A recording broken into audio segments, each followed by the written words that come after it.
up, Kansas City?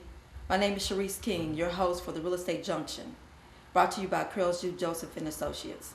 Today we have two guests that are going to be talking about the history of Curls Jude Joseph and the realtors in Kansas City. Our first guest is Robert Hughes, and we also have Mr. Jammeh Webster. Welcome. Good morning. Thank you. Good morning. Thank you. Bob, before we talk about Mr. Curls, could you please tell us what is the impact of the Kansas City Realtors and what they are and why the group was formed?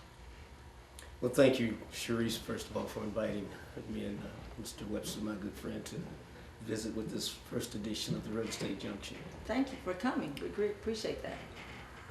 The real estate industry that dates way, way back lacked a professional opportunity for blacks in real estate. So in 1947, a group formed the National Association of Real Estate Brokers, who were affectionately known as realtors. At that point in time, we could not be members of what's a large organization called National Association of Realtors. Okay.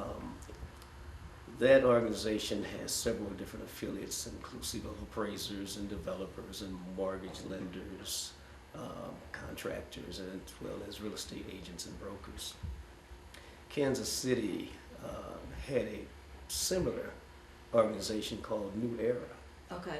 And it was made up of black real estate professionals. It started in the mid-50s.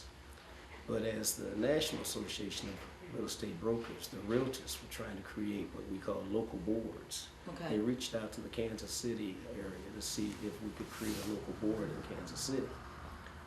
Some of the brokers and agents felt that they were already solidified with New Era. So on the Kansas side, my dad was one of the few members on the Kansas side that decided they wanted to start a local realtors organization. Okay. And so they created the Greater Kansas City Association of Real Estate Brokers, early 60s.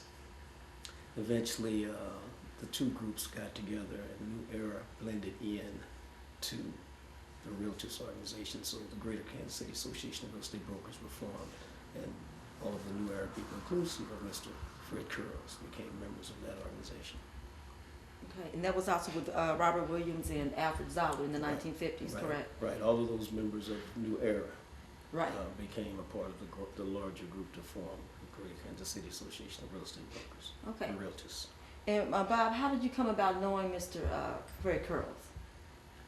Well, because my dad was in real estate, I kind of felt like I grew up meeting a number of the people in real estate. I eventually got into real estate myself. Quite naturally. Quite naturally. I don't know if it was as natural as that, but somehow I got there. And of course, you know, I had a number of mentors, inclusive of my dad, but I can tell you that Fred Curls was one of my greatest mentors. Oh, Fred is such a man of integrity, and he's a giving individual. In giving, he gave me his spirit. He gave me a lot of education in the fields of Fred and I both, also inclusive of being brokers and developers.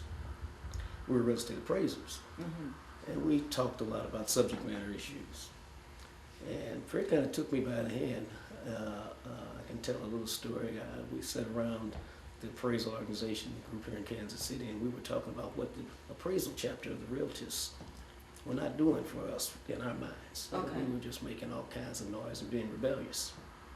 And so this was around 1985, and so somehow I must have been the most rebellious in some kind of way. They sent me to a national meeting in California to tell our leadership what they needed to do for us. They saw leadership in you. Well, I don't know what they saw. They may have saw something that I didn't see, but when I got there, Fred introduced me to the president of the organization, national president, and the executive director of the organization, and I didn't realize that Fred was the regional vice president. So I'm ready to tell my story about what they're not doing. And Fred said to those two gentlemen, "This is Bob Hughes, and I think he needs to be the regional vice president." And they said, "Okay, we are going to anoint you regional vice president. Now you go back and change all those things you think we weren't doing in Kansas City." So Fred set me up. Fred set me up, and I learned I got to get wiser than these guys. So I'm gonna follow Fred around here. One of the things also Fred did, we were talking about some things one day, and Fred said, "Bob, did you do any work with the city of Kansas City?"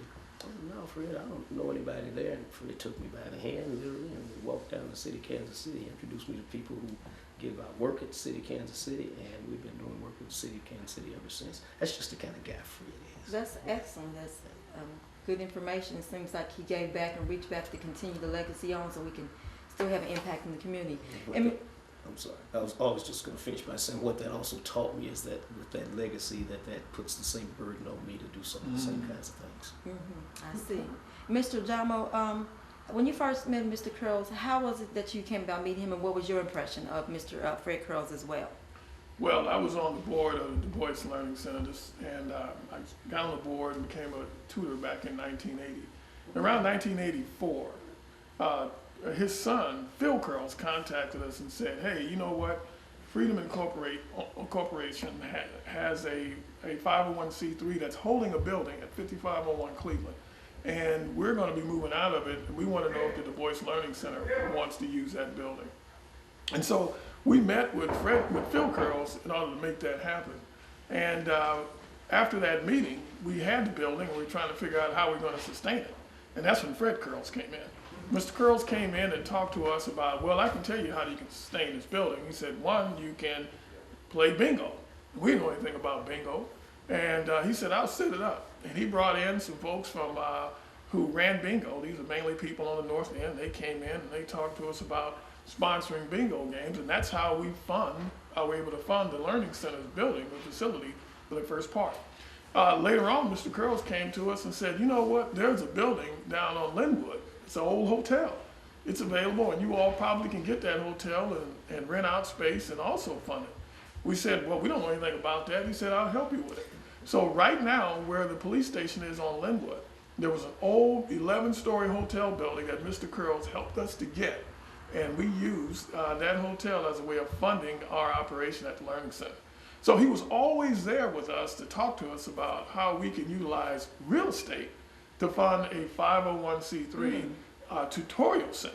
Okay. And then, of course, you can't be in his contact without learning about real estate. So I told him, I said, Mr. Curls, I'd like to go into business, engineering business one day. And he says, well, what are you doing? How are you going to fund that? I said, well, I got some ideas. He said, what about real estate? And so he helped me to go out and buy rental property, a property that I would buy and set up to rent. So with his assistance and tutelage, I was able to acquire 11 units. Wow. And use those units to fund it until I was able to go into business, and then I sold those and bought the building that I'm in right now.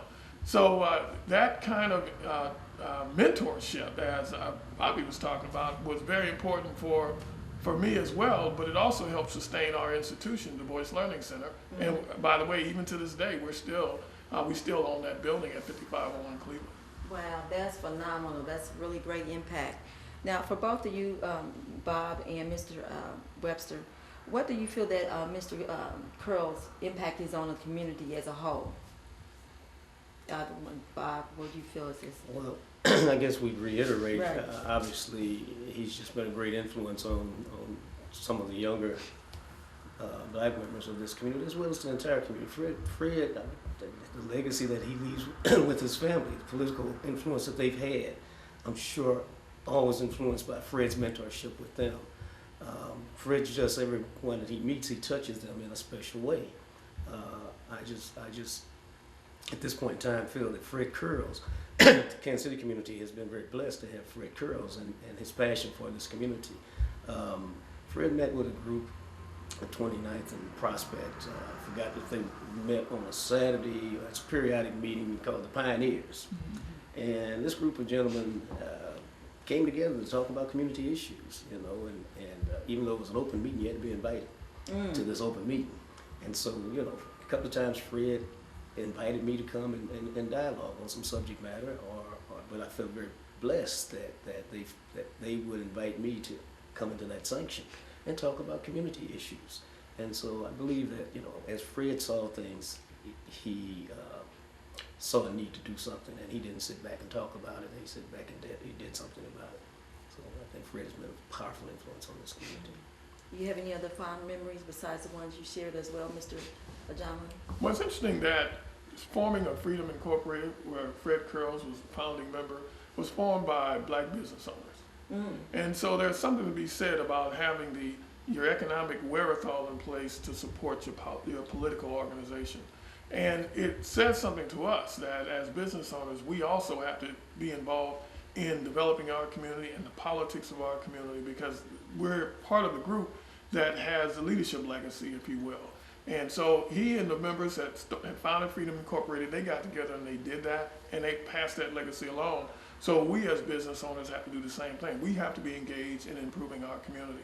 And then there's a book out called Race, Real Estate, and Uneven Development. Really? And in that book, Fred Curls is mentioned quite a bit. Really? Talking about how Kansas City was developed as far as real estate is concerned. So he has been documented by a local author in Kansas City. Oh, okay. That's good to know. Okay. Well, I want to thank you both for attending our show and being our guests. We appreciate you, Mr. Hughes and Mr. Jammeh. I want to let you know also on March 31st, we will be celebrating Mr. Fred Curls' 95th birthday. So that's going to be a great big celebration.